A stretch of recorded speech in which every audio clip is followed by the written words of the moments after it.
So, sa recent interview ni Kuting, 'di ba, natanong siya kung ano ang dapat gawin sa Maharlika Highway in Tacloban. I think that's the national highway. Maraming Maharlika Highway, maraming mga Maharlika thingies sa Pilipinas. Kaya tuwing siguro nababasa nila yung Maharlika na kasi katulad nung pumunta ako ng Mindoro, may nakita ako nung Maharlika Suite sa isang tinuluyan kong resort. Maharlika Suite. So, isa sa pinakamahal nilang suite or villa, whatever. No? Lagi mo makikita ang pangalang Maharlika. Siguro lagi silang imperial. Pati yung kanilang, ano ba yan, yung investment funds, pinangalan pa nila kay Inday Maharlika. Kumusta na nga pala ang Maharlika Investment Funds, Kuting? Yan 'di ba ang gusto mo maging flagship yan? O ano nangyari? Ha? 'Di ba kukunin yun sa land bank yung budget niyan, pati yung binibigay ng yung mga contributions ng mga miyembro ng SSSG, SIS, balak nyo pang ilaan dyan sa Maharlika Investment Fund nyo yan. Ano na nangyari? Ha? Nag-generate na baga ng income iyon para pandagdag sa budget natin taon-taon? Ha? Ano na nangyari? Wala kaming balita. So, ano ang accomplishment ni Kuting, mga ate kuya, di ba? So, wala nang accomplishment, tapos lalaitin pa niya si Pangulong Duterte na wala naman daw na-accomplish para sa mga taga-Yolanda. Eto ka, Kuting, sinupalpal ka ng mga biktima na, ay, na-disconnect tayo mga ate kuya. Okay bang audio natin? Sandali. Hello? Oh, sa putahe match. Okay na. Ikaw ang walang accomplishment, mahiya-hiya ka, wala kang ang build. Ano na, kumusta na ang build better more mo, Kuting? Gusto mong higitan ng build. Pero wala ko nakikita pinapagawa kang kalsada, ospital, eskwelahan at kung ano-ano pa. Tulay, wala ko nakikita. Asa na ang build better mong hambog ka, boyset? Oh, si Kuting, after niyang magsalita, di ba na, nilalait tayo ng mga loyalista nga. Nilalait tayo na ano daw tayo, no? Tawag doon. Ang ingay daw natin, di ba? Nasaktan daw tayo, sinabi ni Kuting na wala namang napagawa si PRRD sa mga biktima ng Yolanda. No? Bumubula daw ang bibig natin sa galit nung sinabi ni Kuting. Alangan, kasi ang presidente ninyo ay purveyor ng fake news. Anong walang napagawa? 100,000 plus na pabahay, 150, 160, mga ganung figure. Ang pabahay na pinagawa ni PRRD sa mga biktima ng Yolanda dyan sa Leyte and Samar at sa Kalakang Bisaya, Eastern Visayas particularly, at hindi pinabayaran ni PRRD, libre ipinamigay. Hindi achievement yon. Tapos sasabihin ni Kuting, walang napagawa. Kung 2 years pa lang daw na sinisimulan, kasi nga magto 2 years na si Kuting. 2 years pa lang daw, saka daw tinulungan ang mga biktima ng Yolanda. So, malaki niya siya ang tumutulong.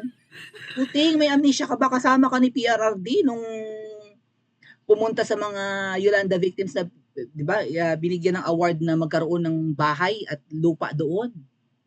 Panibagong bahay at lupa. Nandun ka, kasama ka, kung todo post ka pa nga 2017. Salamat kay PRRD at parang na-expedite yung tulong sa mga Yolanda victims. Nalimutan mo, nag-post ka nga sa sarili mong page. Siguro dahil nga lumalala yung panga at sabi ni PRRD, bangag ka noon, bangag ka hanggang ngayon, kaya ka gumaganti kay PRRD. Pinopolitika mo ang mga sagot mo para mapasama ang pangalan ni PRRD. O eto ngayon ang response sa iyo ng mga ng mga Yolanda victims diyan sa Eastern Visayas. Anong walang napagawa? Ikaw ang wala pang napapagawa kasi magto 2 years ka pa lang. Wala kang napagawa dahil private citizen ka lang naman noon, natalo ka ni Lugaw, hindi ka vice president kung bubuntot-buntot ka kay PRRD, palibasay kailangan mo pang exposure at sikat na presidente si PRRD, lalo na nung kapanahunan niya, bubuntot-buntot sa sama-sama ka doon sa Leyte. Hindi ka naman taga roon, may mga kamag-anak ka. O bubuntot-buntot ka kasi nagre-ready ka na, no? Siguro gusto nyong lambingin si PRRD para tulungan ka sa recount protest mo na wala namang nangyari. Si Lugaw, natapos si Lugaw ang term niya ng aking BFF Lenlen rather. So pakinggan natin mga ate at kuya ang mga taga Leyte sa kanilang sagot kay Kuting Jr.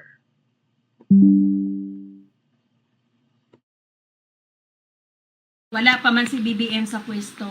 Nangyari yung Yolanda. Is Noynoy Aquino.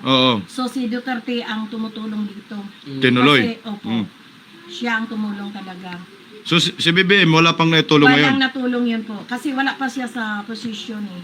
Hindi, 2 taon na kasi nakalipas. Sabi niya kasi 2 years ago pa lang daw na umpisan ang pagtulong.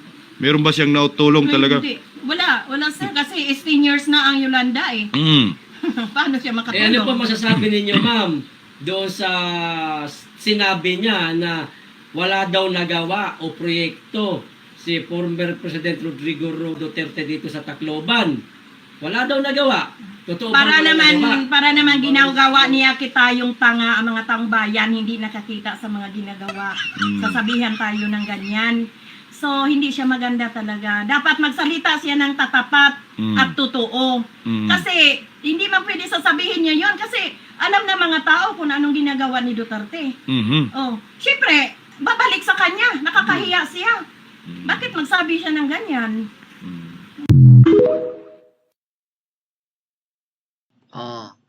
So, palpal si Kuting, mismo mga taga Leyte. Ginagawa mo raw tanga ang mga tao, Kuting. Kung ikay isyo nga, at ang mga loyalista mo ay loyalista nga, yan na lang ang bulahin mo. Total, masaya naman ang mga loyalista nga na mahal ang bigas ngayon. Anong sabi ng mga loyalista nga, mga ate at kuya? Tayo daw mga DDS ay mga dalok-dalok sa bigas. Masiba daw tayo sa bigas, masiba daw tayo sa kanin, tayong mga DDS. Kasi nga, di ba pinipressure natin si Kuting, nasa na yung pangakong 20 pesos na bigas. O, ang titigas ng mukha ng mga loyalista nga. Yung mga tanga-tanga pa rin na naniniwala kay Kuting ngayon. Ay pinangako niya, syempre ipipressure natin. Umupo pa siyang, di ba, secretary ng DA ng 1 year mahigit. Hindi naman niya nakaya ang problema ng pagmahal ng mga bilihin. Pag upo niya, nag-spike ang presyo ng sibuyas hanggang 850 per kilo. Ang baboy ngayon, 420, 450 pesos ang kilo kung gusto mo makakain ng baboy. At makapagluto ng masarap na menu or cuisine na baboy or karne, gagastos ka ng 1,000 mahigit. Siyempre yung mga sahog-sahog pa nun, panakot, rekado. O, bigas ang mahal-mahal. Bumili ako ng bigas 60 pesos nung isang araw, ang daling mapanis. 60 pesos na yun, mahal na nga yun mga ate at kuya, lalo na siguro yung mga tigsi 50. Panahon ni PRRD, 40 ang bigas, dyan nga nanggaling yung math genius formula ni Lenlen. Naalala niyo yung math formula ni Lenlen, ng aking BFF na si Lenny Lugaw? 40 times 4 is 16. Bigas pa lang yun. Parang kailan lang yung katatawan ng formula ni Lenlen. Pero it will remind us na 40 pesos lang ang bigas noon. Masarap na. 45 pesos, dinurado na jasmine rice. Ngayon, 70. Parang kailan lang yung katatawan ng mathematical formula ni Lenlen na 40 times 4 is 16. 160 yung tamang sagot, syempre. Diba? Ibig sabihin, 4 na kilo ng bigas na tigka 40 ay 1/6, sabi ni Lenlen. 160 pesos lang naman, Lenlen. Ikaw naman. Alam mo, Marcos Jr., wala kang kaibahan kay Lenlen. Pareho kayong lutang. Para kayong parehong bangag. Para kayong parehong wala sa huwisyo. Kaya ang tawag sa iyo, Marcos Jr., ikaw ang lalaking Lenny. Tapos puring-puri ka pa ni Lenny ngayon. Lalo na dyan sa tapang-tapangan mo sa West Philippine Sea. Na tama daw ang ginagawa ng Kuting administration na ipinaglalaban ng ating karapatan dyan sa West Philippine Sea. Pag na-imbiyer na Lenlen ang China sa atin at may narinig na tayong balita na yung ating mga ini-import na mga produkto, ini-export rather, or binibenta nating produkto sa China katulad ng saging at durian ay mukhang pinipigil na ng China. Babagsak ang negosyo natin, dadalawang produkto na nga lang ang ating binibenta, hinaharang parang gusto ng ikat ng China. Economic war ang mangyayari mga ate at kuya kung hindi masumiklab yung Third World War na yan. Pag na-imbiyer ng China sa atin at ang dain nating produkto, tingnan nyo ang lahat ng nasa paligid ng bahay nyo, lalo kayo mga din sa Pilipinas, puro made in China yan na. Karamihan made in China. If not made in China, assembled in China. Even iPhone. Ang phone ko na Samsung. Samsung, if you may. Made in China. iPhone is assembled in China. At napakarami pang made in China. Kasi hindi naman tayo consumer tayo, pati nga bigas ini-import ni Kuting. Tapos magtatapang-tapangan si Kuting. Tapos ngayon nagtatapang-tapangan din kay Pangulong Duterte, kumakapanlait. Wala raw nagawa o ano, supalpal ka ngayon mismo taga Tacloban, Kuting. Oh. Huwag mong gawing tanga ang tao kung tanga ang mga supporters mo. Kaya hindi lahat ng tao matatanga mo. Kaya kaya siguro sila takot na matuloy yung hakbang ng maisog sa Tacloban. Kaya sinalansan nandoon ng mga dump truck. Kasi dumarami ang umaayaw sa iyo, Kuting. Try mong mag-rally nang hindi mo babayaran ng a-attend, Kuting. Try mong mag-speech, mag-conduct ng event, mag-organize ng event na ikaw ang magsasalita. Di ba meron kang Bangon Pilipinas rally, kick-off rally?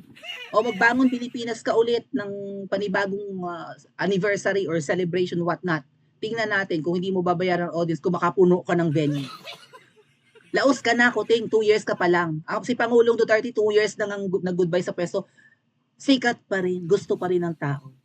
Paano hindi budol si Pangulong Duterte? Tama ba mga ate at kuya? Paki-comment po sa comment section at mag-like and subscribe din po kayo.